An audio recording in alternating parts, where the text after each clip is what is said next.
ప్రభుత్వ పరంగానే ఉండాలి బడి అంటే అని కొట్లాడి తీసుకొచ్చిన సంఘంగా ఆనాటి ఎమ్మెల్సీలుగా వాళ్ళకి ప్రాతినిధ్యం వహిస్తున్న టీఎస్యూటీఎఫ్ రాష్ట్ర అధ్యక్షులు జంగయ్య గారు, రాష్ట్ర ప్రధాన కార్యదర్శి రవి గారు, ఇతర మిత్రులందరికీ, మీడియా మిత్రులందరికీ పేరు పేరున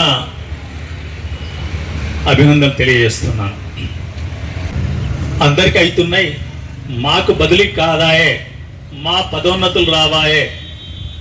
అందరికి ఆగిపోయినంత కాలం వాస్తవంగా ఏ మనిషికైనా ఉండే స్థితి 2023 చివరి వరకు కానీ 24లో కూడా మళ్ళీ పార్లమెంట్ ఎన్నికలు రావటం కానీ ఇవన్నీ వచ్చినప్పుడు ఏది జరుగుతలేదు. కాబట్టి మాది జరగడానికి కాస్త టైం ఉన్నది. ఎలాగూ ఎక్కువ సంఖ్యలో ఉన్న జిల్లా పరిషత్తు, మండల పరిషత్తు, ప్రభుత్వ స్కూల్ టీచర్ల యొక్క బదిలీలు కూడా అదే కోర్టులో ఆగి ఉన్నాయి కదా, మాది కూడా అదే కోర్టులో ఆగి ఉన్నాయి. కాబట్టి మేమంతా సమానమేలే, వాళ్ళ ఆగినాక మా ఆగితే ఉంది అవుతాయిలే అనే ఒక భరోసా మనుషులలో ఉంటారు. కానీ తీరా వచ్చేవరకు అదేమో కాస్త కోర్టు అనుమతించి శరవేగంగా అవన్నీ ముగిసిపోయి ఆ బదిలీలు ముగియటే కాదు, ఆ తర్వాత అడిగినాయి. వాస్తవంగా ఇప్పుడు తెలంగాణ రాష్ట్రంలో గత 10 ఏళ్లలో జరగని బదిలీలు అన్ని శాఖలలో జరిగినాయి. జరగటమే కాదు, చాలా మంది, వందల కొద్ది మంది నాకైతే ఫోన్లు చేసి మీ చొరవ చాలా బాగుందని కూడా చెప్పిన సందర్భం ఉంది.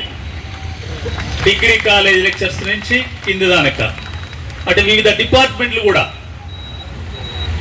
బదిలీలపై బ్యాన్ తొలగించండి, అందరికి చేయండి అని 5 రకాల రెసిడెన్షియల్ స్కూల్ కూడా ఇవాళనే కేజీబీవీలకు కూడా సర్దుబాటు. వాళ్ళకి బదిలీ కాదు, వాస్తవంగా స్థల మార్పిడి, కాంట్రాక్ట్ ఒక దగ్గర ముగిసి ఇంకో దగ్గరికి బయలుదేరుతుంది. ఇంత అయిపోయా మేమే మిగిలిపోతుందేంటి? 2013లో బడి దగ్గరికి పోయే వరకు బడి మోడల్ స్కూల్ అంటేనే ఉమ్మడి రాష్ట్రంలో ఆ బిల్డింగులు, ఆ కళ, మీ కళ చాలా చాలా బాగా అనిపించేది కదా. వద్దంటే పిల్లలు ఇంగ్లీష్ మీడియం అప్పుడు ఓన్లీ మోడల్ స్కూల్ అనే ఉంది, ఇతర ప్రభుత్వ స్కూళ్ళలో లేదు, కేజీబీవీలలో లేదు, రెసిడెన్షియల్ స్కూల్ నామాత్రంగా ఉన్నాయి. 40 కాదు ఇంకా కావాలి, ఇంకా అడ్మిషన్ అంటే 2 ఏళ్లకే అడ్మిషన్ల సంఖ్య 50+50 100కు పెంచిన పరిస్థితి. ఇంకా అత్యధికంగా ఆలస్యం కాదని నేను భావిస్తున్నా.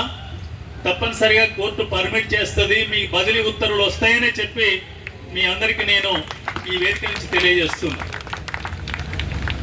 ఎందుకంటే ప్రభుత్వం తన వంతు, ప్రభుత్వం అంటే ఎవరైనా ప్రాతినిధ్యం చేయాల్సిందే, ఎవరైనా పద్ధతి ప్రకారం పోవాల్సిందే, భిన్నమైన పద్ధతులు ఉండవు.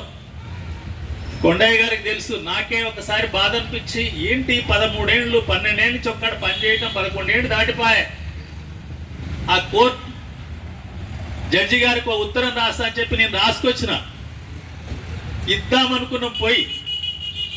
కానీ అక్కడ ఉన్న సీనియర్ లాయర్లను అడిగినప్పుడు వద్దు సార్, మీరు ఎమ్మెల్సీ అంటే రాజకీయ ప్రతినిధిగా ఉంటారు తప్ప వేరే కాదు, మిమ్మల్ని ఎవరు ఇంకొక రకంగా చూడరు, అది రాజకీయ జోక్యంగా మారుద్ది, అది ఇంకో రకమైన దారికి తీయొచ్చు అని నలుగురే అక్కడ సీనియర్ లాయర్ చెప్పినాక మళ్ళీ దాన్ని డ్రాప్ చేసుకొని ఇప్పుడు ఆ లెటర్ నా దగ్గరనే ఉంది.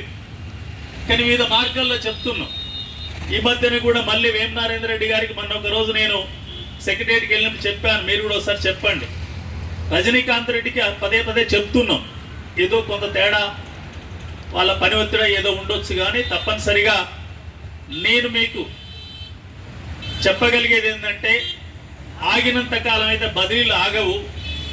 అది కాస్త 4 రోజులు వెనక ముందు వచ్చినా కూడా తప్పనిసరిగా ఇతర కారణాలు చూపకుండా మీ అందరి బదిలీ ఆర్డర్స్ విడుదలయ్యేటట్టు మాత్రం ప్రయత్నం చేస్తాం, ఇప్పిస్తామని చెప్పి సందర్భంగా తెలియజేస్తున్నా. తప్పనిసరిగా ఇప్పిస్తాం.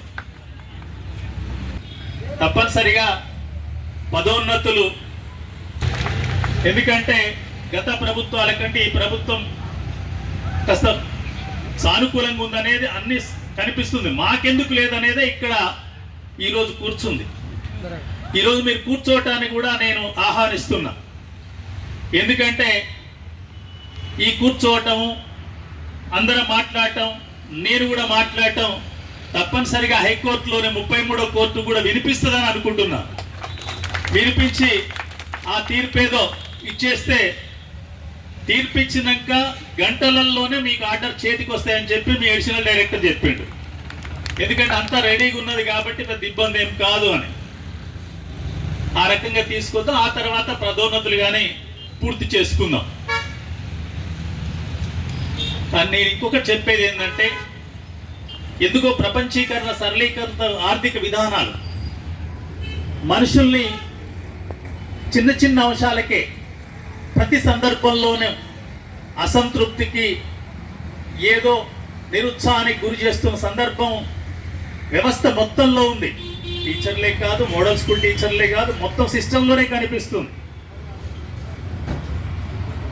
అది సమాజంలో వాళ్ళు అధిగమించలేకపోవచ్చు. కానీ మీరందరూ బీఈడి చేసి వచ్చారు, సైకాలజీ చదువుకున్నారు కాబట్టి ఎంత ఇబ్బందులు అనిపించవచ్చు, ఏంటి ఇట్లా నిరీక్షణ అని ఉండొచ్చు, ఎంతకాలం ఒకే దగ్గర ఉండొచ్చు, లేదు కాస్త దగ్గరికి నేను రాకూడదా అని ఉండొచ్చు. అయినా మళ్ళీ వెంటనే మేం టీచర్లం మా పాఠశాలలో మా టీము 600 నుంచి 700 మధ్యన పిల్లలకు మేము విద్యను అందిస్తున్నాం. భావి భారత పౌరులను తయారు చేస్తున్నాం. వాళ్ళ భవిష్యత్తు తీర్చిదిద్దే ప్రధాన లక్ష్యం ఉంది. మా కుటుంబం కూడా ఉంది. ఈ స్థితిలో నేను చిన్నదానికి నిరుత్సాహపడితే ఎట్లా అనేది తప్పనిసరిగా మీకు మీరు కూడా సెల్ఫ్ మోటివేట్ కావాలి. అప్పుడే ఆ స్కూల్లో ఉన్న విద్యార్థులకు కూడా మంచి విద్యను అందించే అవకాశం ఉంటుంది. అది కూడా మీ అందరికి నేను చేసే సూచన అని చెప్పి సందర్భంగా తెలియజేస్తున్నా.